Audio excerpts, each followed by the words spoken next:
Cette émission vous est présentée grâce à la participation financière des caisses Desjardins de la Basse-Lièvre et du Cœur des Vallées, qui se distinguent par leur nature coopérative et leur implication au sein de la communauté.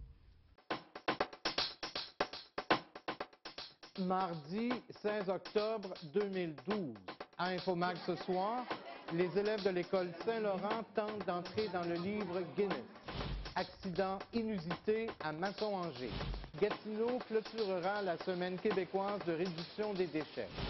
Et l'air de glace 4 au cinéma Brookfield.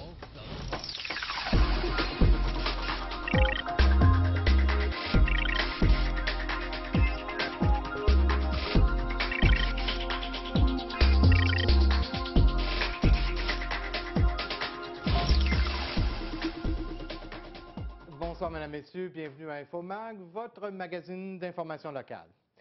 Les élèves de l'école Saint-Laurent dans le secteur Buckingham se sont joints à des milliers de Canadiens vendredi dernier pour tenter de se retrouver dans le livre Guinness des records. Leur objectif, obtenir le nouveau record mondial pour la plus longue leçon de sciences appliquées. Partout au pays, les participants ont réalisé 2 expériences pour démontrer la notion de pression. Ils ont tout d'abord soufflé entre 2 ballons gonflés pour voir le résultat qui se produit, puis ils ont créé un vaporisateur d'eau avec une paille et un verre d'eau. 15 écoles de la région participaient à l'expérience qui s'est déroulée dans le cadre de la Semaine nationale des sciences et de la technologie. À l'échelle du pays, les mêmes expériences ont eu lieu dans 135 endroits différents, dont au Musée des sciences et de la technologie à Ottawa. Du côté de l'école Saint-Laurent, ils étaient 118 à participer à l'expérience, des élèves de tous les niveaux, mais également des parents et des enseignants. Il va falloir attendre encore quelques semaines pour savoir si le record va être homologué dans le livre Guinness. Réveil plutôt brutal pour des résidents du secteur Masson-Angers dans la nuit de samedi à dimanche. En effet, vers minuit 30, un automobiliste qui circulait en direction sud sur la rue Valpin aurait omis d'effectuer son arrêt obligatoire et a percuté la résidence située au 16 rue de Grand-Pré. Selon le service de police de la ville de Gatineau, l'alcool ne serait pas en cause, mais il semblerait que l'automobiliste aurait circulé à une grande vitesse. Des accusations de conduite dangereuse vont d'ailleurs être portées contre le conducteur. Les occupants de la résidence étaient couchés au moment de l'impact. Heureusement, personne n'a été blessé, mais l'accident aurait pu avoir des conséquences beaucoup plus graves, comme nous l'explique la propriétaire de la résidence, Lise Dupuis. C'est un jeune homme, je ne sais pas quel âge qu'il avait, mais il n'était pas sous l'effet de la boisson, ni de drogue, aucun. Mais la vitesse, c'est sûr que c'était en cause. Il a passé tout droit, puis il s'est ramassé dans mon parterre, en dessous de ma galerie. Mais je ne sais pas, vraiment, là. J'ai pas vu le garçon, moi, j'ai pas... Donc, la chambre de mon garçon, il est juste à côté. S'il avait rentré dans la chambre de mon garçon, lui, là, il aurait été blessé parce que la galerie, il n'y en avait pas, là. Ça aurait été direct dans la chambre à mon fils, là. Mais non, ça a été, c'est un bien pour un mal, ça a été la galerie, là. Toute fraîche faite, ça faisait peut-être 2 ans qu'on l'avait faite, là. Tout comme 5 autres municipalités au Québec, la ville de Gatineau a décidé de commencer à facturer les compagnies de télécommunications quand les villes doivent effectuer des travaux à la demande de ces compagnies. Actuellement, le Québec est la seule province où les compagnies n'ont pas à assumer ces frais. Pour Gatineau, cela pourrait représenter des économies de plus de 700 000 $. Un extrait de l'émission Parole à l'élu diffusée sur nos ondes cette semaine. La seule place au Canada où c'est les villes qui payent, c'est au Québec. Là, Gatineau fait un partenariat avec 5 ou 6 autres villes où là, on va facturer Bell Canada quand ils nous demandent de tasser un poteau, de faire ci, faire ça.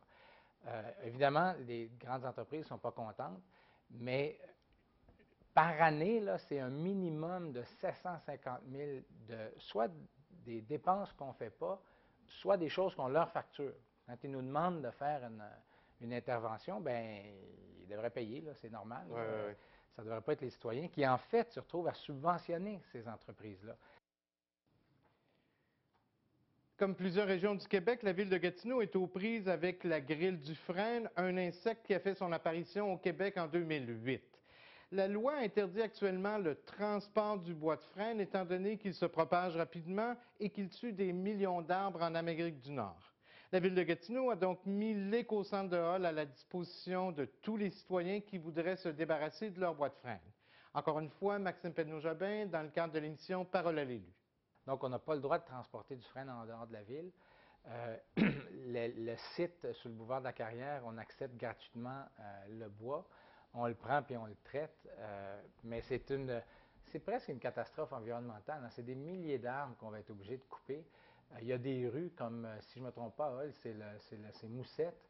On passe de belles rues à rues déboisées avec que de l'asphalte qu'on voit. C'est vraiment pas intéressant. Et c'est cet insecte-là qui est extrêmement nuisible. 2012 est l'année internationale des coopératives. La semaine de la coopération qui se déroule actuellement, et ce jusqu'au 20 octobre prochain, revêt donc un caractère tout à fait spécial. C'est le mouvement Desjardins qui est l'hôte du sommet international de la coopération qui se déroule actuellement à Québec. Plus près de chez nous, l'intercoopération entre les caisses populaires de la Basse-Lièvre, du Cœur-des-Vallées et de la Petite-Nation est omniprésente. C'est pour cette raison qu'en cette semaine de la coopération, les trois caisses se sont unies pour créer une activité mobilisante autant pour les employés que pour les dirigeants des caisses. C'est donc pour tenter de mettre un frein à la faim que pour les citoyens de notre secteur, qu'ils organisent une cueillette de denrées alimentaires au profit de l'Ami de l'Entraide ainsi que de la Banque alimentaire de la Petite-Nation. La cueillette va avoir lieu ce samedi dans plusieurs supermarchés du secteur. Jusqu'au dimanche 21 octobre prochain, la Ville de Gatineau organise de nombreuses activités dans le cadre de la Semaine québécoise de réduction des déchets. Le but de cette semaine est de sensibiliser la population à l'importance de réduire le nombre de déchets envoyés au site d'enfouissement. Il s'agit non seulement d'un geste écologique, mais également économique, étant donné que Gatineau a pu réduire le coût de la tonne métrique envoyée à l'enfouissement de 21 à 8 $. Les citoyens vont, entre autres, pouvoir visiter les différents centres de tri de la région, et ce, de façon tout à fait gratuite.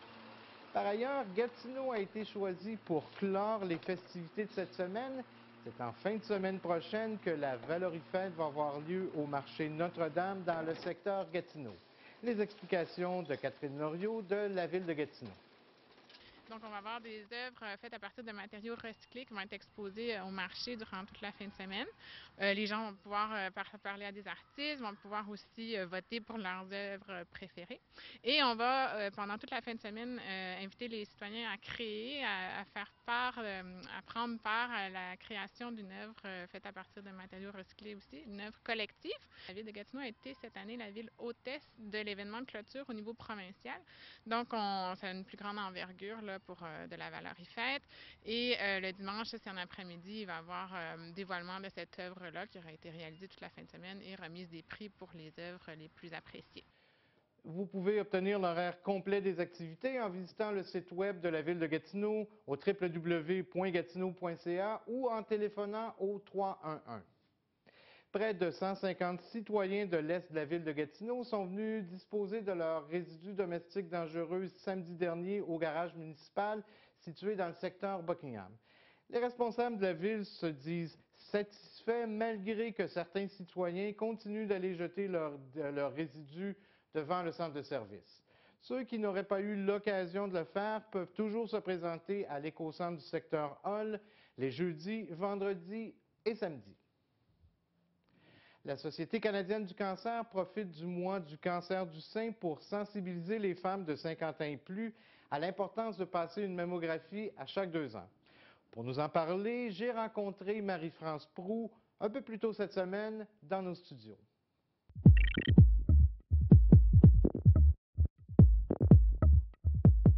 Marie-France Proulx, octobre, le mois du cancer du sein, le mois de sensibilisation, j'imagine, au cancer du sein. Quand on parle au Québec de cancer du sein, on parle de statistiques qui sont assez effarantes, merci. Oui, en effet. Donc, on parle qu'au Canada, il y a une femme sur 9 qui risque d'être touchée du cancer du sein. Donc, c'est par année 22 700 femmes qui vont être diagnostiquées avec le cancer du sein. Et parmi les femmes qui sont diagnostiquées, on parle de 8 femmes sur 10 qui ont 50 ans et plus. C'est ça. Donc, d'où vient l'importance vraiment de passer la mammographie à chaque 2 ans pour les femmes de 50 ans et plus.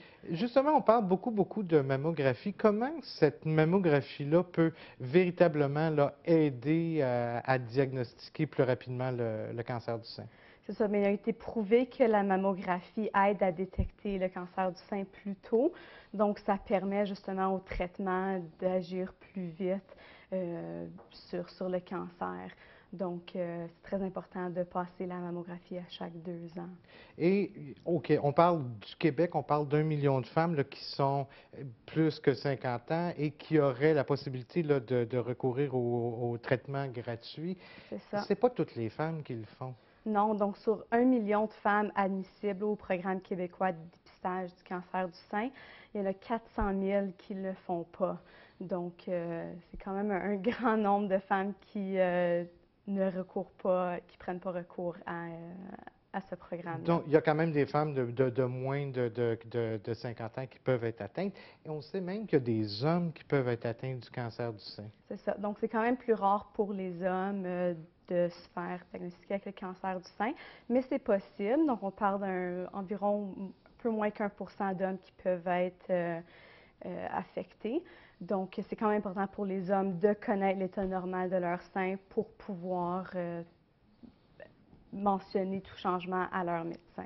Et en fait, pendant le mois d'octobre, la Société canadienne du cancer qui s'associe avec Jean Coutu, une campagne, vous avez Lise Dion, l'humoriste qui est porte-parole, une campagne qui s'appelle, c'est pas juste cute, ça peut sauver des vies, Mémo Mammo, je pense. C'est ça. Donc, avec la pharmacie Jean Coutu, justement, on vend ces Mémo Mammo à 5 $ chaque au comptoir d'ordonnance des Jean Coutu. Donc, c'est pour rappeler aux femmes l'importance de passer leur mammographie à chaque 2 ans. On illustre un peu, c'est un aide-mémoire. Donc, la plus grosse baie représente la grosseur d'une masse qu'une femme peut détecter elle-même. Celle qui est la grosseur d'une pièce de 10 sous représente ce qu'un professionnel de la santé peut détecter. Puis les 2 autres représentent la masse qu'on peut détecter à l'aide de la mammographie. En 2012, est-ce qu'on connaît les causes du cancer du sein? Il n'y a pas de cause spécifique, c'est encore méconnu, mais je veux dire, ils font quand même beaucoup de recherches pour aider à trouver ces causes-là. On parle quand même de facteurs de risque qui peuvent nous mettre plus prônes à le développer. Donc, on parle d'antécédents familiaux, des antécédents personnels. Effectivement, on parle de dépistage, mais est-ce qu'il y a des moyens là, de tenter, ou à tout le moins, là, de prévenir? On sait, par exemple, pour le cancer du poumon, on suggère fortement aux gens de ne pas fumer. Cancer du sein, est-ce qu'il y a des moyens de prévention? Il mentionne une bonne diète, aussi faire beaucoup d'exercices, donc ça revient un peu à ces choses-là. Il mentionne aussi que le fait d'allaiter peut aider aussi à prévenir le cancer du sein. Quand on parle de Mémo Mammo, on parle de petits porte-clés, je pense, qui sont en vente. 5 $ dans les pharmacies Jean Coutu. À quoi les profits vont servir? Donc, le financement de cette campagne-là va pour justement financer les services et le soutien offert par la Société canadienne du cancer. Donc, on parle à nos centres de services, on offre des dons de prothèses capillaires pour les femmes. Sous des prêts, on offre aussi des dons de prothèses mammaires temporaires, des groupes de soutien. Ça va aussi évidemment pour la recherche. Est-ce que il y a encore, parce que vous le disiez tantôt, sur 1 million de femmes admissibles, 400 000 femmes qui ne souscrivent pas au programme, pourquoi on peut dire qu'il y a encore des femmes qui sont réticentes à passer là, la mammographie aux 2 ans?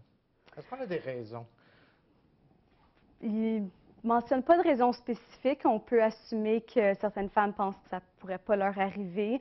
Aussi l'inconfort des fois de passer la mammographie. On sait que c'est pas l'affaire le plus le fun à faire, mais c'est quand même très important de supporter l'inconfort pour quelques minutes, puis vraiment passer la mammographie. Donc, la Société canadienne du cancer qui est présente là, au mois d'octobre, mais qui continue là, tout au cours de l'année à travers différentes activités là, à supporter la recherche justement sur le cancer. Exactement. Marie-France Proulx, merci infiniment. On va vous souhaiter une bonne fin de campagne et on va souhaiter là, que les femmes se présentent de plus en plus subir, on fait passer le test de mammographie. Parfait, merci beaucoup à vous. Merci.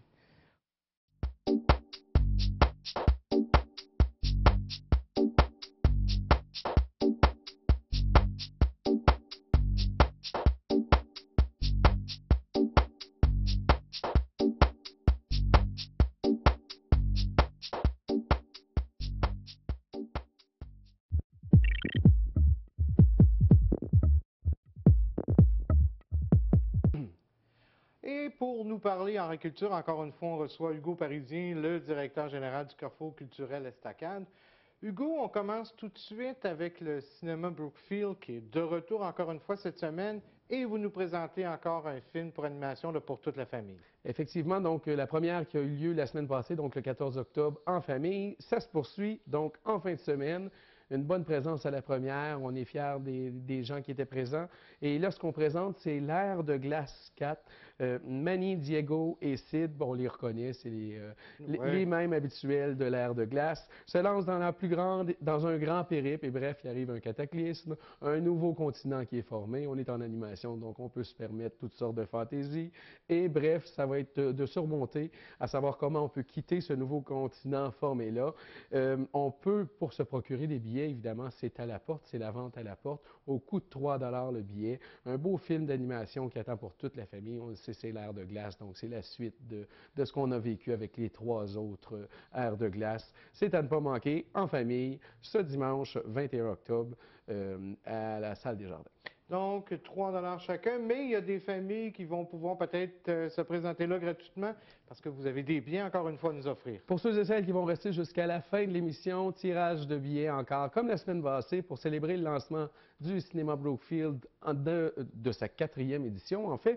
Donc, restez des nôtres parce qu'on a des billets et ce ne sera peut-être pas tout comme billets. On aura d'autres choses. Ben c'est à suivre. On reste toujours à la Salle des Jardins du Carrefour culturel Estacade, un spectacle d'une académicienne là, qui vient nous voir, qui vient faire sa première tournée et qui s'arrête chez nous et dans le secteur Buckingham.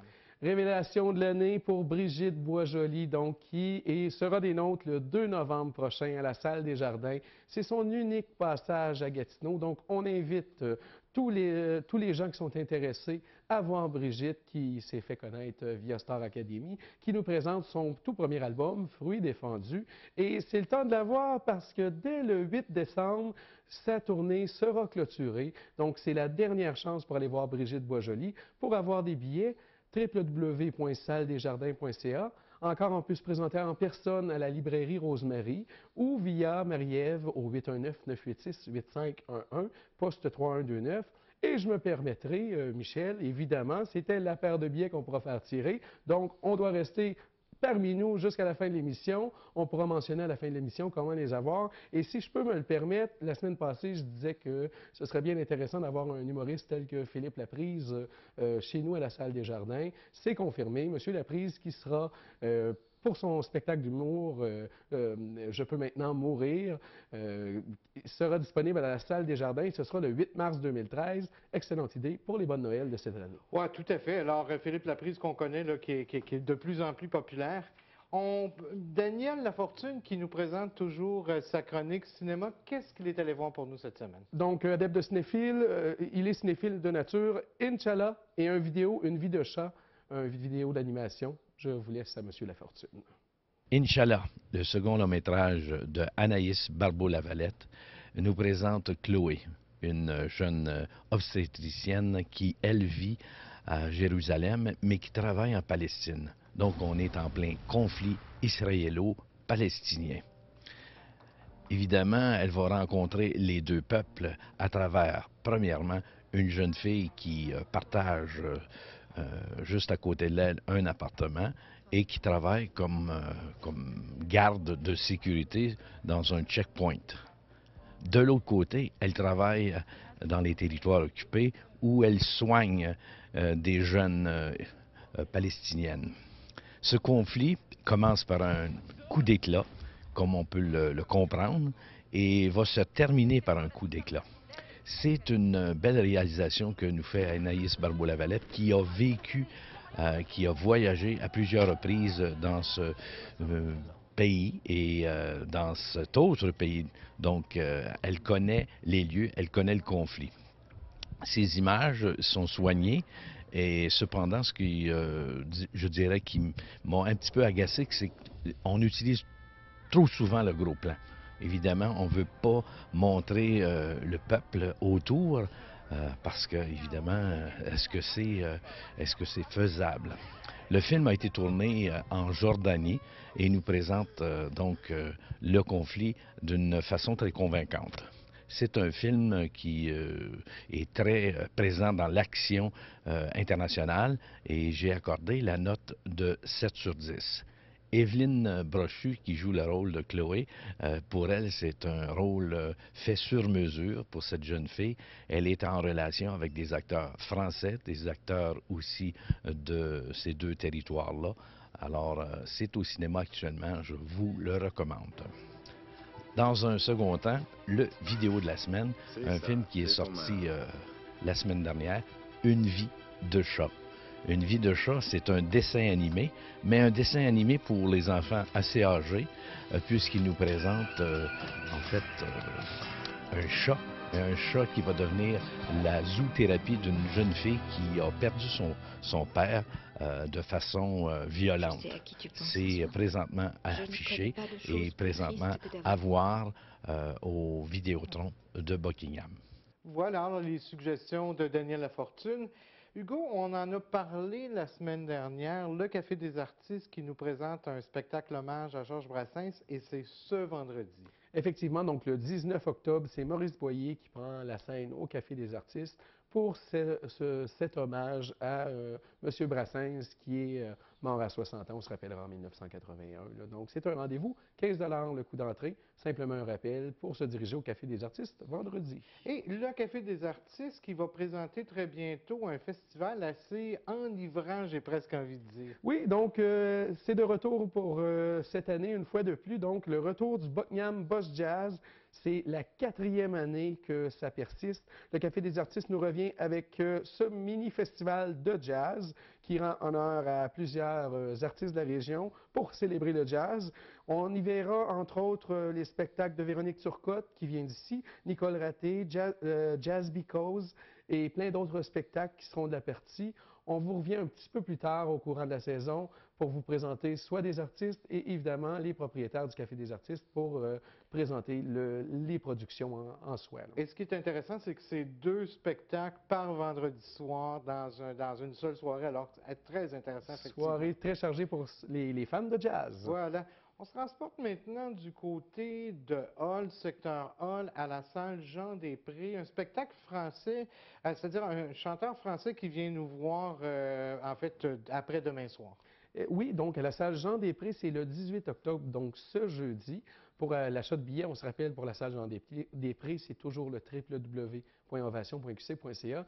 Et jeudi, c'est un favori de Johnny Hallyday. On se rappellera qu'il a fait la première partie de Johnny Hallyday au Centre Bell. C'est Daran, qui est un chanteur français, qui en est déjà à son 7e album à son actif. Et le dernier, L'homme dont les bras sont des branches, a été réalisé au Québec. Donc, c'est un album qui a ses racines ici même. On y retrouve des ballades touchantes, mais évidemment des chansons un petit peu plus rock.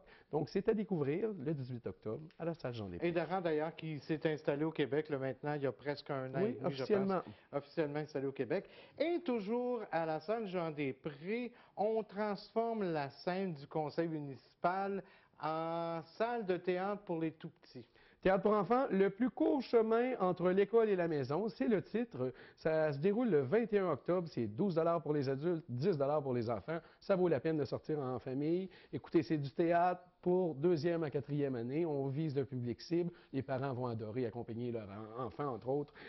Écoutez, c'est vraiment adapté pour les enfants et c'est la question du raccourci, la question des trésors. Il y a plusieurs éléments thématiques qui sont abordés à l'intérieur. Il faut voir. Donc, pour les parents, belle sortie en fin de semaine pour aller avec la famille et les enfants. Et c'est pas très cher. On parle de 12 $, je pense, pour les parents, 10 $ pour les enfants. Effectivement, très accessible. Et ça, Jean-Després, on est tout près là, des comédiens. C'est très intéressant de voir ça. Et une autre salle de théâtre là, qui est aussi très intime, le Théâtre de l'Île, qui nous présente sa nouvelle production. Sous-sol alloué, ça débute le 31 octobre. C'est une comédie, donc on demeure dans l'aspect du théâtre. Une comédie d'Anthony Marriott et de Bob Grant, une traduction et une adaptation de Robert Lavoie. Et écoutez, bref, c'est hilarant. Une personne, pour arrondir les fins de mois, qui est sans emploi, un dénommé Simon, réussit à vendre, à louer, désolé, son sous-sol, une partie à une personne la semaine et une partie à l'autre fin de semaine. Mais ce qui se passe, c'est que les deux locataires ne savent pas qu'ils sont en double location comme ça. Je quitte et j'arrête la description à cet endroit-là parce qu'il faut laisser les gens découvrir la pièce. Ça se produit au Théâtre de l'Île dès le 31 octobre, comme je vous dis. 20 h, donc une bonne occasion d'aller voir un théâtre de chez nous. Et c'est du théâtre, c'est une production là, communautaire, donc des artistes qui ne sont pas nécessairement des acteurs professionnels, là, mais qui font ça vraiment pour s'amuser au Théâtre de l'Île à partir du 31 octobre. On se transporte, si vous voulez bien, Hugo, du côté de la salle Odyssée parce qu'on nous présente des beaux spectacles au cours des jours qui viennent, en fait. Oui, bien, regard rapide sur ce qui se passe à la Maison de la Culture. Le Retour des bébés, un groupe qui a charmé, entre autres, mon enfance. Le 17 octobre, Maxime Martin, pour ceux qui désirent avoir le rire en prescription, le 18 octobre. Et le grand, le seul, l'unique, Michel Fugain, le 20 octobre. Je crois qu'il reste quelques billets pour M. Fugain, mais il faut se dépêcher parce qu'on a l'impression que ça va partir comme des petits C'est particulier parce que là, vous me parliez des bébés qui ont versé votre enfance. Moi, mon adolescence, Michel Fugain, c'était de toutes les sauces. On a vraiment beaucoup profité. Alors, Hugo, on va suivre ce qui se passe un petit peu à la salle des Jardins au courant de la semaine. On va aller évidemment visiter les différentes salles de spectacle pour avoir de l'information. Et on a aussi les billets à faire tirer. Alors, je vous rappelle, pour Brigitte Boisjoli à la salle des Jardins, également pour le cinéma Brookfield. Vous nous appelez ici, 819-281-8250. On va faire le tirage parmi les gens qui vont nous avoir appelés. Une soirée absolument exceptionnelle avec Brigitte Boisjoli et une soirée, un après-midi cinéma avec toute la famille ce dimanche. C'est ce qui complète notre émission, mais je vous rappelle qu'à 19h30 ce soir, on vous présente en grande première la longue saga de Buckingham. Première de 2 émissions de 60 minutes où on parle de ce qui s'est passé ici même dans notre secteur avec plusieurs intervenants, plusieurs acteurs qui ont fait de Buckingham ce qu'elle est aujourd'hui. Mon nom est Michel Pilote. Bonne fin de soirée sur nos ondes. Merci beaucoup d'avoir été des nôtres.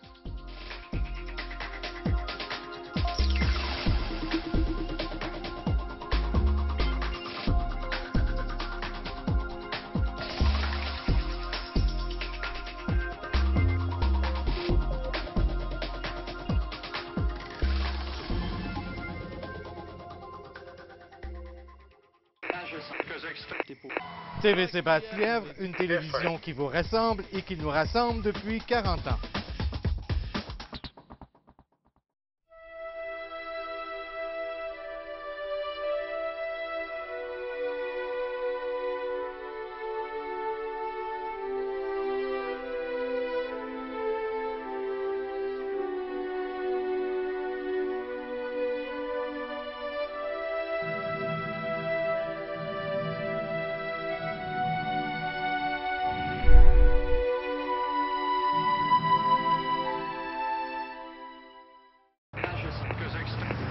TVC Basse-Lièvre, une télévision qui vous ressemble et qui nous rassemble depuis 40 ans. Je m'appelle Clémence. À ma naissance, il me manquait un pied, fait que j'ai une prothèse. C'est très utile. Quand je suis à l'école, il n'y a rien que moi qui est amputé. Au séminaire, il y a des amputés de guerre. Je vois beaucoup de personnes qui sont comme moi. Je retrouve un peu ma deuxième famille. Quand je reviens du séminaire, je suis énergique. Il n'y a rien qui va m'arrêter parce que je suis une vainqueur.